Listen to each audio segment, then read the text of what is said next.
Roots of the Science podcast with your girl, Anne with an E. Hi everyone, and welcome to the Roots of the Science podcast with your girl, Anne with an E. So, Twitter, if used properly, has created a platform for people to connect with others who have similar interests and opinions. But how crazy is that it can be a place where you can meet someone who basically has similar life experience and has the same name? Well, that's the case with my two guests today. This form of serendipity birthed the collaboration and creation of an amazing initiative called Visibility in STEM Africa. Today we chat to two ladies, Nathasia Muwanigwa and Nataša Lazarević, about creating a platform with a mission of giving visibility of Africans in STEM. We'll also chat about the exciting projects that they have planned, and we have a big announcement near the end, so do stay tuned. Hi ladies, and welcome to the show. Hey. Hi. Thanks for having us. I'm so glad. Thank you for taking the time to chat with me. I'm very excited to hear about how you guys got this started and your story. Yeah, of course. We're excited to be here. Thank you. Yes, thank you. Okay, so before we get into the fascinating origin story about you guys, can you please just tell me individually about yourselves for the listeners out there? Okay, so thank you. So I'm going to start, and so my name is Nathasia Muwanigwa, but for the purposes of this podcast, will refer to me as Tasha, since both me and my co-founder are called Nataša. So my name is Tasha, and I'm currently a PhD student in Luxembourg at the Luxembourg Center for Systems Biomedicine, where I work on Parkinson's disease research. I'm originally from Zimbabwe, but I've also lived in 4 other countries, namely Botswana, Cyprus, the Netherlands, and of course now Luxembourg. So yeah, that's just a few sentences on me in a nutshell, and I'll pass over to other Nataša. Yes. Isn't she amazing, guys? Well, I am Nataša Lazarević, just to introduce myself. And again, my name is also Nataša. So yeah, we can call me Nata for the sake of the podcast. And yeah, I'm a PhD student in Sydney in the fields of digital health, machine learning, and anatomy. I also teach students anatomy and histology. And yeah, I mean, I lived in different countries as well. So I lived in Botswana, Serbia, Germany, United Arab Emirates, and now Australia. So yeah, that's me in a nutshell. Wow, that's so fascinating, ladies. So for the people who haven't got it, we've got Nataša from Zimbabwe, who we're going to go by Tasha, and then we've got the other Nataša, who we're going to call her Nata for the sake of the show. So the story goes that Nata was the one who reached out to you, Tasha. Please go back and just explain to us how this all started and how this great story started for the listeners. Yeah, so I think me and Nata have quite a unique story. It's pretty random, but it's pretty amazing. So actually, just to put it out there, we actually haven't met in person in real life yet, which is pretty mind blowing. Wow. But yeah, so around mid last year, I'd say July or so, or June, I started having this idea to create some kind of something, but I didn't really know at the time what that something was. And regarding giving better visibility to Africans in STEM. And essentially this came about because I became quite active on academic Twitter. So Twitter has really become a cool resource for connecting with other academics, PhD students. But what I found is so many of the people I was coming across were in the US and in Europe a bit, in Asia, but I wasn't coming across so many Africans. So I started a thread at some point. I'm like, hey, I'm connecting with so many people. Where are my fellow Africans in STEM? And I got a lot of responses. And it seemed like people were like really excited to like get to know that there are other Africans in STEM. And so then from there, it kind of like birthed this thing where I'm like, it would be really cool if there was a platform to to engage other Africans who are in research, who are in science fields, because I don't really think that many of those kinds of platforms existed. So that was kind of something I started tweeting about more and more frequently. So I just became really active on Twitter, and I was posting a lot about, being an African in STEM, but also about myself. And I think that's how actually Nata came to find out about me. And I'll just hand over to her so she can explain how then we got to start working together. Yeah, it was so funny. I just had started using Twitter and I was like, trying to figure this out because generally I wasn't really good at social media, to be honest. But I was really liking Twitter and the landscape. And then all of a sudden, my partner got Twitter as well, Damien. And he messages me, like sharing this post. And the only thing he says in that message is, "This is you." And I'm like, huh? What does he mean by "this is you"? And I click this post, and it's a post posted by Tasha, basically describing her history, who she is. So basically that she grew up in Botswana. I grew up in Botswana. That she's 25 years old. I was 25 years old. That she lived in all these different countries. I lived in all these different countries. That she's doing a PhD. I'm doing a PhD too. And I was like, yo, what? And at that point, I had no idea that both of our names were Nataša, because both of our names are spelled so uniquely that I had no idea. So I'm like, okay, this woman in STEM, like, just seems so amazing. I'm going to slip into her DMs. So I literally slipped into her DMs and I was like, hello, I'm Nataša. I also grew up in Botswana. I also this. And immediately we had some sort of connection. Like, I don't know how to describe it to you, but as if we were one person. And it's really strange. And we got along so well. And you know that thing when people say, yeah, but sometimes when you're exactly the same person with like similar experiences, don't you have like conflicts because you have similar opinions and sometimes it can get a lot? But no, with Tasha and I, it's just so natural. And we somehow complement each other so well in our skill sets, basically. So yeah, it's been such a pleasure to meet her via social media and like get to know her. And like Tasha said, we still have not met in person, yet we've probably chatted so much via like Skype or video call. So yeah, I'm pretty happy and lucky I got to, I guess, slip into her DMs at that point. And I think both Tasha and I are so thankful to Damien. No, absolutely. My partner. Shout out Damien. Yes.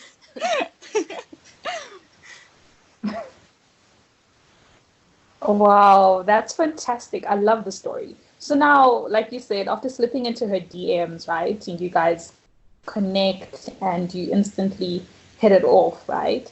And you both mentioned that this is very key, that you guys have never met. So then tell us how to getting this project started. How do you get to visibility in STEM started when, number one, you haven't met, number two, you live on the opposite ends of the globe? What sort of challenges have you faced, if any, during this process?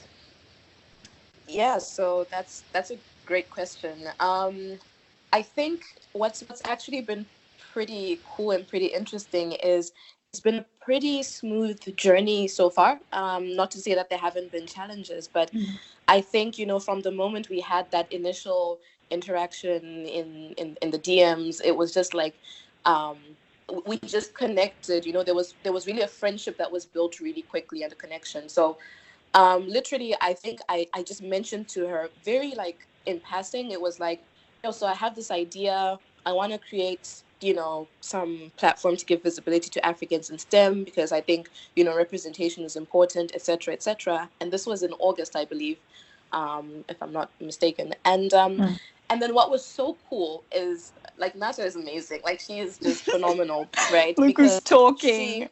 No, honestly, because, it was like, oh, no, that's a great idea. And then immediately she was like, I want to help, right?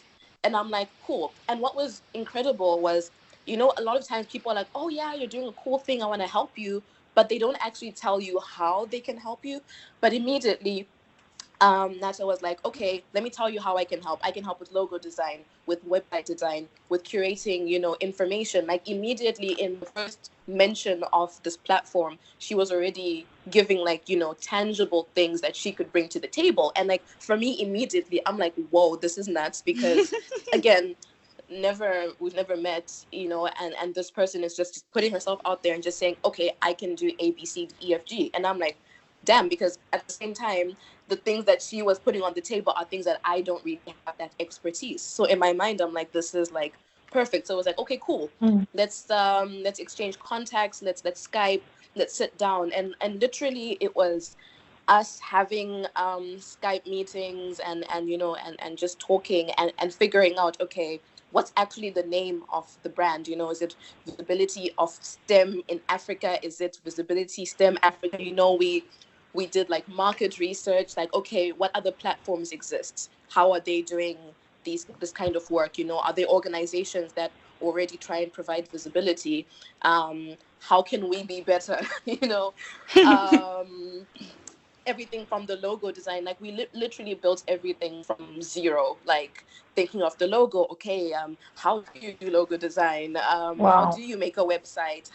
What kind of content do we put there? Like literally it was just like meetings after meetings of me and her just putting ideas. And I think what's really been special is the amount of trust that we have in each other. Because I have to be quite frank, I'm quite the perfectionist. I struggle sometimes with giving other people control, because you always feel like, oh, will people execute things well enough, etc., etc. Not to say I'm the best to do everything, but it's always difficult finding someone you can fully trust, especially with something that you're so passionate about. But then with Nata, it's like, we'll discuss something and then she'll go and work on it and she'll come back and just produce something way better than I could have ever imagined. It's just like, damn, like I have so much trust in her. So it's really been, trying to maybe one of the challenges is like the time zone thing, but we make that work, whether it's one of us is Skyping, early morning or late night, we've made that work considering, we have between 8 to 10 hours, depending on the season between us, but we've made that work. And literally to think that between August and January, we conceptualized the whole website. We figured out like kind of what we wanted to do, and we published the website on the 20th of January. So it was about 4 months of work. Trying to figure out, okay, we want to profile people. What are the questions you want to ask them? So it's been a lot of work, but again, it's been so seamless. It's been, I don't know. It's like I found like my soulmate in terms of like, just creating this. It's just, I don't know if you have anything to add on that. You put it so beautifully. And I guess the two of us are very interesting because we're scientists coming into this new space and we deal with everything with our science hat. So what Tasha was saying, we take our time trying to research, figure out what is out there. Are we filling a gap? That's like key research science research. And then also, like, for instance, when we were designing the logos, we each had a go at designing the logo. Then we sent the kind of options to our network, asking them, which one do you think is the best? And then taking a cumulative sum of like how many people voted for this logo. And that's the logo we went with. And basically that's what we've been doing. And, like Tasha said that I compliment her really well. Well, Tasha compliments me so well because she's so into writing, so into editing. Like if anyone is a grammar queen, it's Tasha. Versus, me, sometimes I'm still thinking, does this sentence make any sense? Tasha just comes through and just like, makes it very beautiful. And that's been so helpful when we were like talking about our strategy, our mission and aim statements. So yeah, it's just been brilliant working with her. And I guess one challenge that we faced is really we're those type of people who want to just take any opportunity. So our biggest challenge at the moment is actually learning to say no.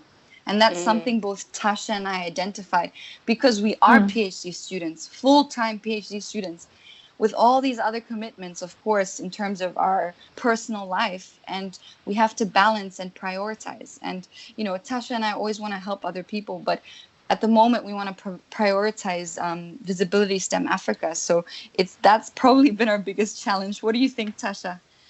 Yeah, no, absolutely. I think it's the whole saying no to people. It's something that I'm still learning. I think we're both still learning it, but it's getting. Well, I don't think it ever gets easy, but you realize that it's at some point there are things you just have to do, especially when you're trying to build something that you can't say yes to everyone. You know, a lot of people want to help, and that's amazing, but sometimes, you know, you have to pick and choose what makes sense at that moment. So yeah, so I think I agree totally with what Nata said, and also just one thing to also highlight here on how we execute it. I think it's important that we highlight that we also have a team. So we're not just working just the two of us. So we kind of developed a team. And so one of our team members is a friend of mine. So we've been friends since undergrad. Her name is Prue, and she's based in the UK. She works in public health, and she basically is our opportunities curator. So I think I'll talk a little bit about exactly what Visa is doing in a bit, but you know, she helps us find information regarding opportunities that Africans in STEM can apply for. And then we actually have Anne as part of our team, which is super awesome. And interestingly, you slid in my DMs as well. So I don't know. I think Yes. actually I know this is your podcast, but maybe I can actually like reverse it for a second, then you can actually also let people know why you contacted us, because I think it's actually an interesting piece to the puzzle of the story. Yes. Wow. Okay. I love how you guys switched it up on me. But yes, like Tasha mentioned, I slid into her DMs. Clearly, that's the one thing you guys have to do. The major common denominator here. People just be sliding in the DMs. Yeah, so after Tasha, like she explained, after Tasha put out that call and was trying to say that she's trying to connect Africans who are in the STEM field, I also recently just got onto Twitter at that point. I came back and then I was like, wow, I like what she's doing. So because yeah, I'm not really afraid to say no to people. I mean, a no from people. I was like, hi, I'm Anne. I like what you're doing. I'd like to be involved in any way that you would like for me to be involved. And I didn't really, to be honest, I was like, I'm just putting it out there. Then you replied, and we got together. We also haven't met officially face to face either.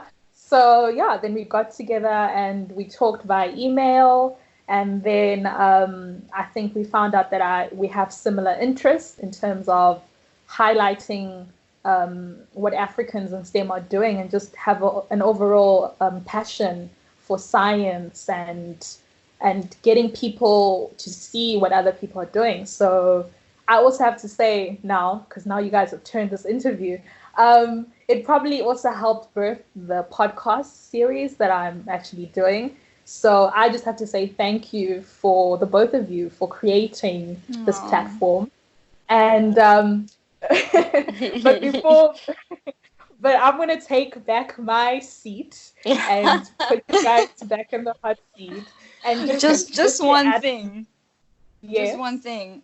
We just want to tell, everyone listening in this space, Anne with an E is awesome, and we're really thankful that she slid into Tasha's DMs. Just to put that out there. Absolutely. Please take back the reins of this interview. Yeah. Okay, we'll go back in our seats now. Yeah, please sit down.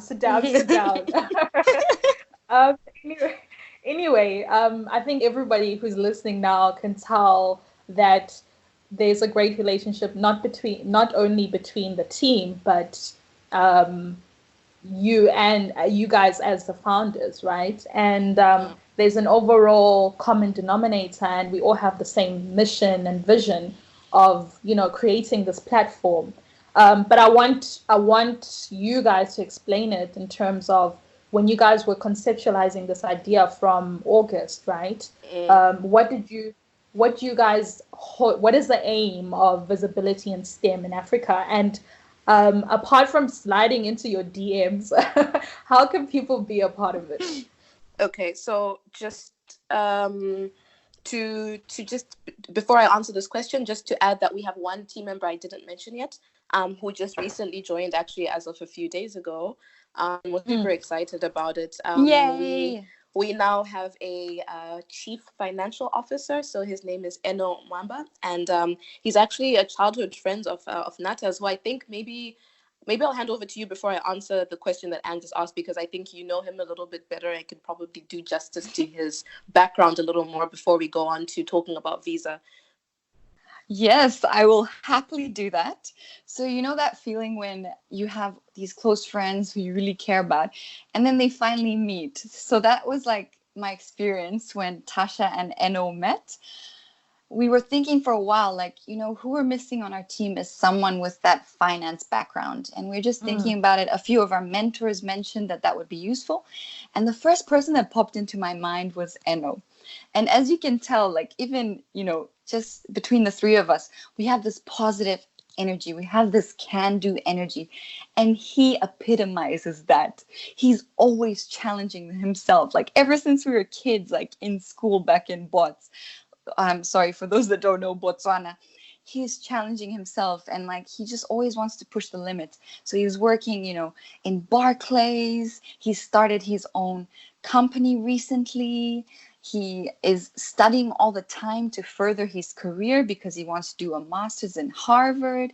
He has all these connections worldwide and constantly creates all these events, and just meets so many people. He's that type of person that like just loves chatting, loves meeting all these different people. So we're really happy that he's part of the team, and it's just so nice to be working with someone from my childhood in this different context. And I'm sure, Tasha, you feel the same about Prue. And just that connection, and just also what you were saying, and it's like also growing that community and team, just like you contacted Tasha. So yeah, anyway, I'll let Tasha continue to talk about the aims and how people can, I guess, be part of this initiative. Thanks. Yeah, so first of all, I just have to say I'm so grateful for the team in general. Like, all of you are just so incredible. And I'm just like, just to think that this was just a random thought in my head, like less than 6 months ago, is kind of wild to think. It's amazing. But on to the more practical side of what Visa is as a, I guess, initiative organization. So first I'm going to frame exactly why Visa needs to exist. So essentially, we have a huge need for more Africans to be in STEM fields. We did some research to really evaluate the contributions of Africans to STEM and to global research. And although Africans make up about 16 to 17% of the global population, the global research output of the African continent is less than 1%, and that's really messed up. That alone, I think, just highlights that there's this really big gap. And then further from that, like, I think anyone who is African, but also anyone who is aware of maybe the social, economic, and political landscape of Africa knows that there's still so many key issues that are affecting the continent, whether that's health related. I mean, right now we have COVID-19, which is, a global issue, but we still have very high rates of HIV and AIDS. I think malaria, dengue, but also very poor women reproductive healthcare services. And beyond the health, we still have quite high rates of poverty and poorly developed infrastructure. And so all these issues are things that need to be addressed by people who are in the sciences, who are in tech, who are in engineering. We need Africans to actually take up these occupations so that we're able to invest back into our continent and improve on these different aspects. And I only touched on a few, but I know there's many, many more. I mean, agriculture, you name it, right? So that's kind of framing what the problem is, essentially. And so what our initiative wants to do is our vision is to create a more positive narrative surrounding African contributions to STEM fields on a global scale. And we have a mission to empower Africans to not only pursue, but also to flourish in STEM fields. And we want to do this by giving them better visibility and also creating opportunities and support their career journeys.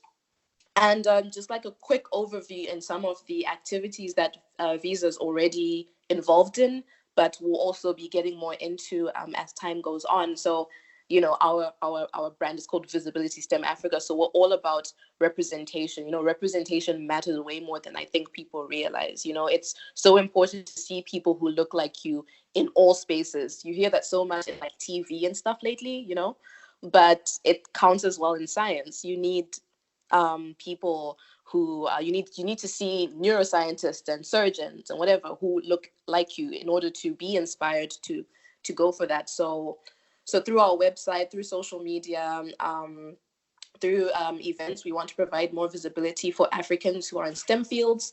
We also want to make it easier for Africans to find opportunities that can help them in their career development. So think things like scholarships, funding, mentorship, conferences, these kinds of things. We want to create a database where people can much more easily find this information and it's actually applicable to them. Because so many times you're on the internet and you find the dopest, the greatest conference, and then it's like, yeah, just for people from the EU or something, and it's quite frustrating. And then beyond that, we will establish mentorship programs. And also we've already started getting into some partnerships, both with local partners, so partners in Africa, but also global partners, because we see the value in creating collaborations not only within the continent, but also on a global scale. And then finally, and I think really cool, is we want to create a fund for scholarships, particularly to help Africans from underprivileged backgrounds who maybe are really bright but can't afford, to go to university or can't afford to pay their tuition. So I think in a nutshell, those are some of the activities we're already working on or plan on working on in the coming months. And I don't know if there's anything I missed, but I think that's most of it.